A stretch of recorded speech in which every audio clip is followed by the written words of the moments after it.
어제 오랜만에 이제 아침에 공덕역을 갔다가 광화문에서 점심 약속인데 다시 되돌아올 수가 없잖아. 그래서 이제 우연찮게 어제 종로를 간 거예요. 공덕역에서 5호선 타면 종로선 가야 돼요. 그래서 종로선 가서 일부러 뺑 한 바퀴 돌고 광화문을까지 걸어갔는데 정말 볼 게 많은 거지 실제로. 보면서 내가 그동안 정말 임장을 많이 안 다녔구나 하는 생각도 사실 많이 했어요. 이 보면서. 예전에 이제 사실 많이 돌아다니긴 했는데 결국 봐야 돼요. 봐야 되고 눈에 들어와서 내가 인지하고 있고 기억하고 있어서 그걸 분석할 수 있어야 내게 되는 거지. TM만 해가지고 여러분들 이거 매각한대요. 우리 그 시스템에다 얹어놓고 그것만 가지고는 한계가 있어. 그리고 오류도 많이 생기고. 이제 참고로 어제 이제 그 물건 하나 가지고 얘기하면 김 과장이 그 주차장 부지 그거를 이제 올려서 신축은 할 수 있겠다. 거기가 많이는 못 올려도 일반 상업지역이긴 하지만 그 신축은 가능한 지역이니 한번 가보자 라고 해서 이제 갔는데 가서 봤는데 뜨끔하고 놀랐어요. 왜냐? 첫째, 그 부지 양쪽 옆이 그 도로로 내줘야 되는 거예요. 왜냐면 그 땅 뒤쪽이 주택으로 되어 있는데 통로가 거기밖에 없는 거예요. 근데 골목길을 내줘야 되는 상황이 인도긴 한데 그냥 골목길을 내줘야 되는 상황이기도 하고, 근데 옆면만 내주는 게 아니라 거기는 뒷면도 내줘야 되는 거야. 뒤쪽도 골목이 있는 거야. 그나마 또 그 옆에 건물하고 붙어있는 데는 주차장 출입구를 같이 쓰는 거예요. 그럼 이제 그거는 건물 짓기가 어렵죠. 땅이 상당 부분 이렇게 이제 예를 들면 그 100평이다 그러면 한 15평, 한 20평이 날아가는 거니까 그런 상황이더라고요. 그걸 클라이언트한테 예를 들어서 이렇게 브리핑을 했다라고 얘기하면 내가 못 본 상태에서 브리핑을 하게 되는 거니까 그럼 거기서 사고 나는 거예요. 그렇지 않아요? 실컷 브리핑 다 했는데 여기는 이게 있어서 안 되겠는데요 라고는 할 수 없잖아. 신뢰도 많이 깨지는 거고. 여러분들 건물 가서 보면 여러 가지를 보잖아요. 주로 보는 거 최 부장 건물 처음 볼 때 뭘 봐? 처음에 일단 외관을 좀 봅니다. 외관을 보고 내부가 어떻게 됐는지 확인합니다. 그게 다야? 그게 다지 뭐. 그게 다요 사실은. 근데 자 여기서 외관을 본다는 게 포인트를 어디다 두고 보냐는 거예요. 자 외관을 볼 때 어떤 점을 보는 거야? 외관이요? 외관이 마감이 어떻게 됐는지 한번 확인해 보고요. 그리고 방향이 어떻게 됐는지, 전망은 어떻게 됐는지. 전망이 뭐야? 뷰를 얘기하는 거야? 아니면 뷰? 네. 뭐 도로와 연결은 어떻게 됐는지. 아는 거 그냥 설명하지 말고 솔직하게 내가 가서 건물 보러 갔을 때 느낌을 물어보는 거야. 건물 파는지 안 파는지 먼저. 그게 현실이잖아. 건물 보러 갈 때 경비원 뭐 봐? 저요? 저도 외관하고 보고. 외관 먼저 뭐 보냐니까. 저요? 외관 깨끗하다 이거야? 아니요, 뭐 이렇게 그러니까는 뭐 신축을 할 수 있는지 그런 여부는 그거 어떻게 알아? 외관 봐가지고. 신축을 할 수 있는지. 외관 봐가지고 몰라. 요즘 신축 외장 청소를 워낙 깨끗하게 하는 약품들이 많아가지고 돌도 다 닦아버리면 신축 새 건물 같아. 그래서 여러분들한테 이제 건물을 보러 갈 때 꼭 건축물 대장하고요. 그쵸? 요즘 그것도 필요 없어. 사실 우리 앱에 다 나와 있잖아. 그죠?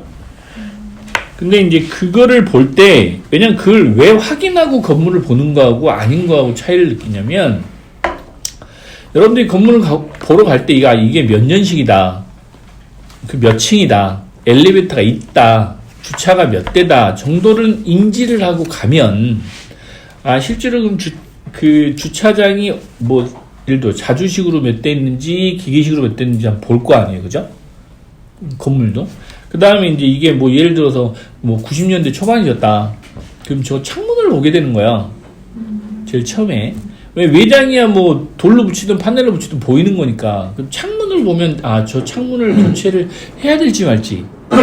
아까 이제 신축을 해야 된다고 하니까 그 오래됐다고 전부 신축하는 거 아니잖아. 예를 들면.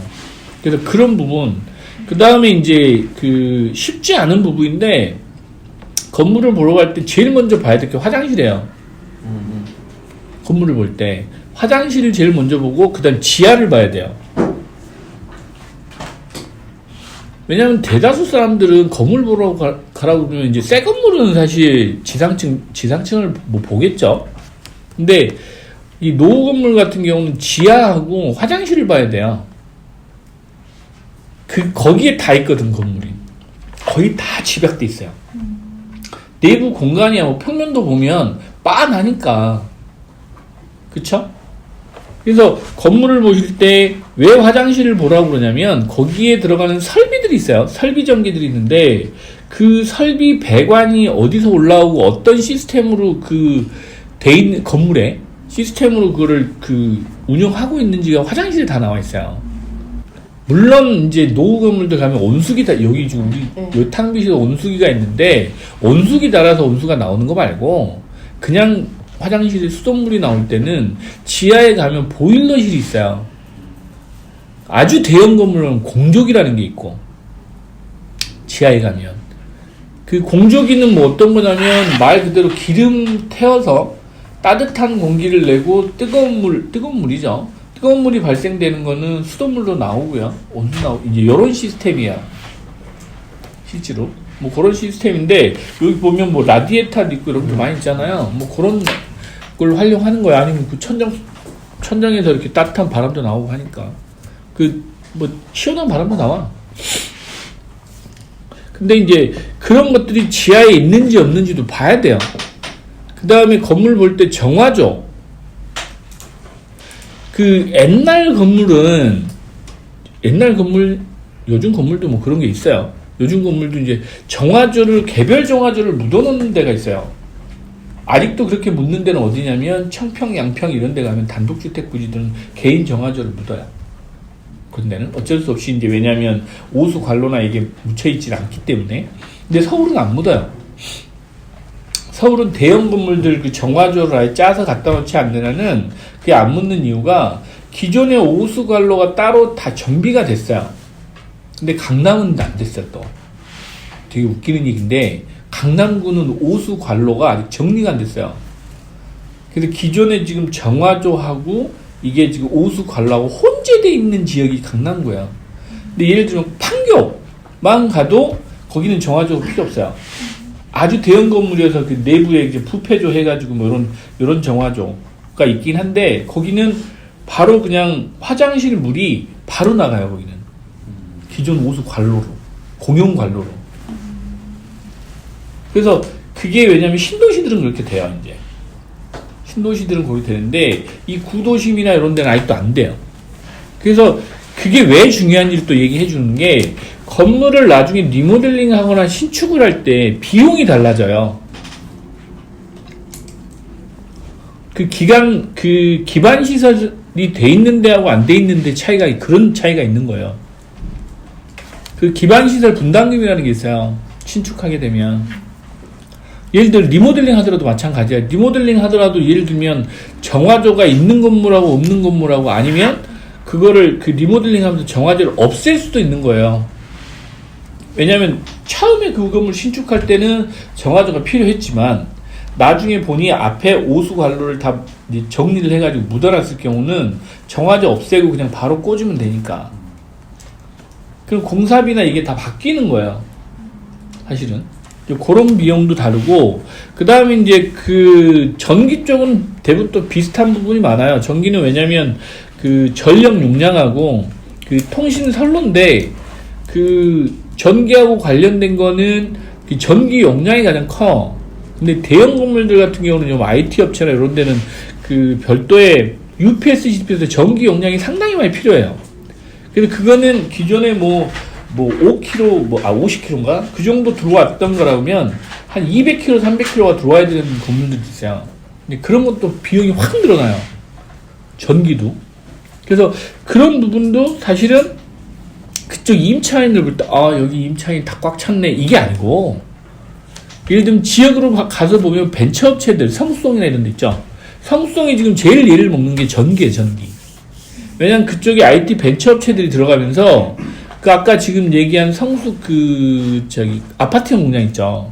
아파트형 공장 같은 데 들어가면 그 전기 용량이 커버가 안 되는 거예요. 지금 신축할 때 얘들이 그걸 감안해서 지었으면 되는데, 옛날 말 그대로 구두방 이런 게 들어올 줄 알고 그 UPS나 이거 전기 용량을 충분히 확보를 안 해놓은 상태에서 그 아파트형 공장을 분양을 해가지고, 예를 들면 IT 업체들 그 별도의 각 층별로 자기들 UPS실 만드는데 전기 용량 커버가 되는 거예요.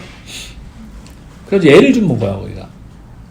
그래서 여러분들이 임차할 때도 그 부분도 사실은 확인해줘야 돼요. 예를 들면 IT 업체나 뭐 이렇게 업종별로 좀 특색이 있는데, 테란노잖아요, 그죠? 테란노인데 가서 보면 건물에 전기 용량이 안 돼서 입주를 못 하는 데도 많아요. 의외로 많아요. 그리고 또 전기 용량 어떻게 확인해야 돼요? 그거는 실제로 임차인들한테 지네들 그 UPS실 했던 게 있어요. 걔들 알아요. 예를 들면 우리는 뭐 150kg가 필요해요. 층별로 50kg가 필요해. 이걸 얘기를 해. 그러면 그쪽에 그 건물 관리인이든지 아니면 한전에 연락해 보면 돼요. 이 건물에 전기를 얼마를 넣어주고 있는지, 전기료를 내고 있는 게 있으니까 메인 전기 용량이 있단 말이야. 그걸 확인하면 돼요. 전기실. 왜냐면 건물주들이 연세가 드신 분들은 지금 모르지. 몰라. 근데 관리인이 있으면 그나마도 관리인 통해서 물어보면 되는데. 관리인도 몰라. 그래서 안 되면 한전에 물어보는 방법밖에 없어요. 그래서 이제 그런 것들도 여러분들이 어찌됐건 간에 임대뿐만 아니고 건물에서 확인을 해줘야 되는 거예요. 예를 들어서 그냥 주택가에 있어서 그런 업체가 안 전기를 많이 안 쓰는 업체, 일반적인 임차사들이면 괜찮은데, 요즘은 심지어 사무실도 컴퓨터 관련한 이런 업종들이 워낙 많기 때문에 뭔가 좀 그 비상전력이나 이걸 필요해서 그런 걸 요구하는 데도 꽤 많아요. 테란노는. 예를 들면 도시형 생활주택 같은 경우는 지금 도시형 생활주택이나 생숙이라고 그러죠. 생활형 숙박시설 이런 거는 주차장법이 50% 완화를 해줘요. 근데 걔네들이 그걸 시간이 지나서 매각을 하거나 팔 때는 뭔가 용도를 바꿀 거 아니에요. 그럼 도시형 생활주택을 오피스텔로 바꾸려고 하면 못 바꿔요. 뭐 때문에? 주차장 때문에 못 바꿔요. 법규가 다르기 때문에. 똑같은 주거시설인데도. 여러분들 도시형 생활주택이라고 해서 역삼동이나 요 가운데 보면 중간중간에 이렇게 6층짜리 도시형 생활주택들 많이 지어놨어요. 그 도시형 생활주택으로 짓는 이유는 주차장 때문에 그런 거예요. 그냥 빌라로 안 짓고 오피스텔로 안 짓는 이유가, 오피스텔은 세대당 한 대예요. 그 면적이 작으면 0.7대 0.5대로 가는데 도생은 0.5대란 말이에요. 그 주차장 때문에 사업성이 나오고 안 나오게 돼, 실제로. 그래서 여러분들이 주차장을 꼭 확인해 봐야 되는 게 그런 이유예요. 그래서 증축이 안 될 수도 있어. 예를 들면 예전에 우리가 이제 법을 강화했을 때, 주차장법이 강화됐을 때 그 건물을 지어놨으면 오히려 지금 여유 있는 데도 있어요. 주차장이. 실제로. 근데 대다수는 가서 보면 그냥 법에 맞춰가지고 그 법정 대수만 채워놨다고. 대부분. 그러면 증축을 할 수가 없는 거야. 새로 허물고 지어야지. 막연히 이제 우리 회사가 PM도 하고 이렇게 개발도 하고 하니까 그게 무조건 헝 건물이면 리모델링이 되고 신축이 되는 게 아니고 그런 부분이 충분히 있다고. 그래서 가급적이면은 이제 리모델링을 하더라도 용도에 따라 또 주차장 기준이 다르잖아요. 공법에 보면. 예를 들어서 근생이 들어가는 거하고 업무시설 들어가는 거, 그 면적 기준에 따라 주차장법, 허용 대수가 다르단 말이에요. 그런 것도 감안을 해줘야 돼. 막 바뀌는 게 아니고. 그럼 보면 이제, 여러분들도 기동량은 한 게 있어가지고, 막 하면 용도 변경해가지고, 근생이고 업무시설 바꿀 수 있어 이러잖아. 그거 마음대로 못 바꿔. 알고 보면. 그러면 그러니까 기본적으로 주거 시설이 주차장이 더 많이 들어가야 되잖아요. 지금 법상으로는. 그쵸. 그러면 주거에서 근생으로 바꾸는 거는 주차장에서는 그렇게 크게 제약을 안 받는 거 아닌가요? 오히려 유리해요. 주차장은 이제 문제는 거긴 더 정화조가 있어요. 네. 정화조는 또 갈아엎어야 돼요. 왜냐하면 그 이렇게 일장일단 있는 거예요. 주차장은 세대별로 한 대가 기준에 돼 있다고 하는데 근데 그것도 또 달라요. 왜냐하면 예전에 80년대 후반에 빌라를 지었을 때는 주차장법이 거기 0.5대였어요. 빌라가 0.5대 0.3대도 있어요. 거기가. 지금은 한 대지. 90년대 그 후반 2000년대 초반에 지은 건 무조건 이제 한 대로 바뀌었는데 한 대 0.7대 0.8대 막 이래요. 그게 이제 강화됐단 말이에요. 워낙 그게 있어서. 근데 예전에 지어놨던 거는 주차장이 안 나와. 근생으로 바꿔도. 오히려 업무시설이 훨씬 더 까다로워요. 이해됐죠? 그래서 이게 연식도 중요하고, 법규도 중요하고, 여러분들 아까 이제 얘기했듯이 상황별로 다 케이스 바이 케이스인 거야. 예를 들어 주택으로 돼 있어. 주차장 만족해. 정화조 놓을 데가 없어서 못 넣는 경우도 있어요. 왜냐하면 업무시설은 기본적으로 그 용도 변경에서 업무시설을 바뀌면 정화조가 거의 한 2배 정도 늘어나요. 최소. 정화조의 사이즈가 커요? 그 지하에 묻어서 저는 구체적으로 사이즈를 못 봐서 그런데 그렇게 많이 차지해요? 그래서 이게 이제 그래서 넘을 정도야? 근데 아까 오수 발로 바로 이용할 수 있으면 또 정화 좀 문제. 자, 근데 기존에 정화조가 있는 데는 아직까지도 안 돼 있는 데가 더 많아요. 여기 예를 들면 있죠. 등도 그 관로 이렇게 거쳐서 가요. 예를 들면 아직도 대치동도 그래. 그러니까 완전 케이스 바이 케이스네. 맞아요. 그래서 여러분들이 건물은 부동산의 꽃이라고 그러잖아요. 그 꽃을 보는 게 쉬운 게 아니고 되게 어려운 게 많은 거지. 그래서 정화조 하나만 가지고도 예를 들면 도저히 용도를 바꿀 수 없는 거면 업무시설이 아마 제일 약하죠. 네. 근생이 그나마 좀 강화돼 있고 그것도 1종 근생, 2종 근생에 따라 틀리고 업무시설도 1종, 2종에 따라 또 정화조면 좀 달라요. 왜냐하면 그 사용하는 사람이 가정집하고 업무시설은 이게 다르기 때문에 그 정화조 용량도 사이즈가 다른 거예요. 음식이 더 커야 되는 거야. 훨씬 커야죠. 훨씬.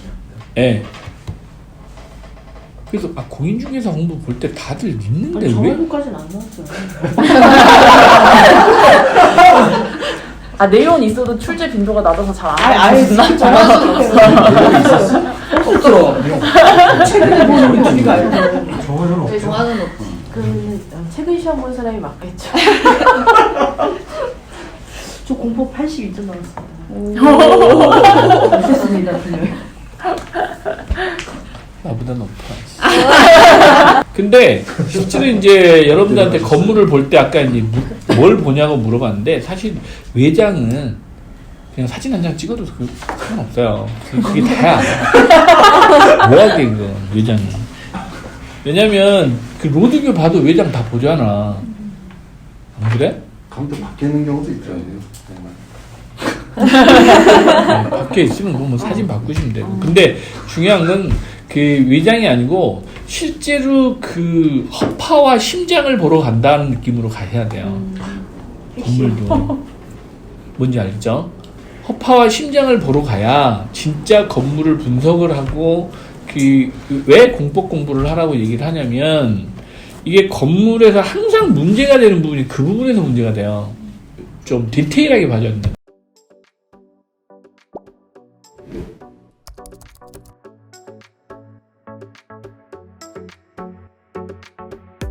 여러분 좋아요, 구독, 알람 설정까지 여러분의 성공 투자를 함께 하겠습니다.